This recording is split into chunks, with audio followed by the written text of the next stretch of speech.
नमस्कार बच्चों, कैसे हैं आप सब। आशा करती हूँ कि आप स्वस्थ होंगे, मस्त होंगे और अपनी पढ़ाई में व्यस्त होंगे। आपकी इसी पढ़ाई को आगे बढ़ाते हुए आज हम पढ़ने जा रहे हैं एक नया अध्याय, एक नया पाठ जिसका शीर्षक है भारत की बात।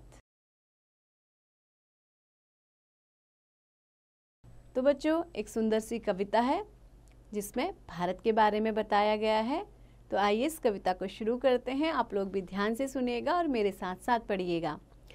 छोटे मुंह से कैसे कह दूं इस भारत की बात रे, सोने जैसे दिन है इसके, चांदी जैसी रात रे।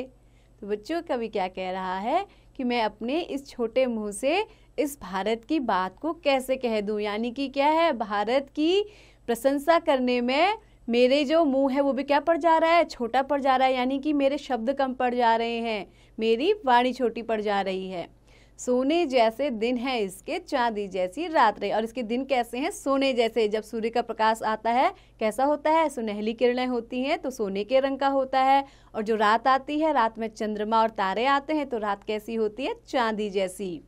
तो बच्चे आगे बढ़ते हैं। ऊंचा मुकुट हिमालय, उजली सी नदियों की माला है, बार बार पग धोया करता नी सिंधु मतवाला है।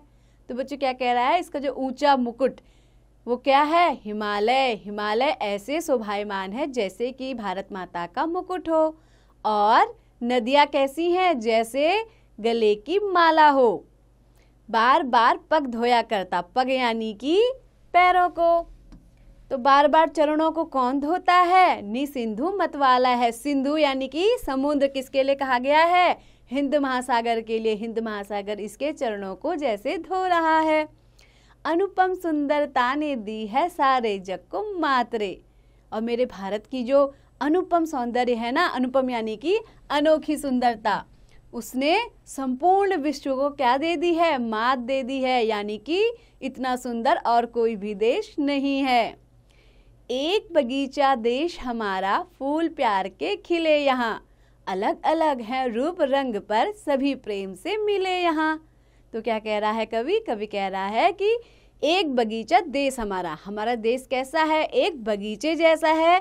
आपने देखा होगा बगीचे में अलग अलग रंग के फूल होते हैं, अलग अलग सुगंध वाले फूल होते हैं, है ना। उनके रंग भी अलग होते हैं, उनकी सुगंध भी अलग होती है। ऐसे ही हमारे देश में अलग अलग रूप रंग के लोग रहते हैं और सभी मिलजुल कर प्रेम से एकता के साथ रहते हैं। हर मौसम में मुस्काते हैं इस उपवन के पात्रे। तो हर मौसम में क्या करते हैं, मुस्कुराते रहते हैं। उपवन यानी कि बगीचे के, और पात यानी कि पत्ते। तो इस बगीचे के जो पत्ते हैं वो हर मौसम में क्या करते हैं, मुस्कुराते ही रहते हैं। तो बच्चों, कैसी लगी आपको ये कविता।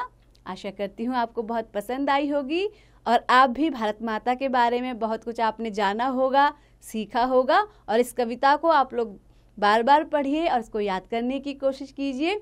तो ऐसे ही पढ़ते रहिए, आगे बढ़ते रहिए और हाँ, इसका अभ्यास भी जरूर कीजिए।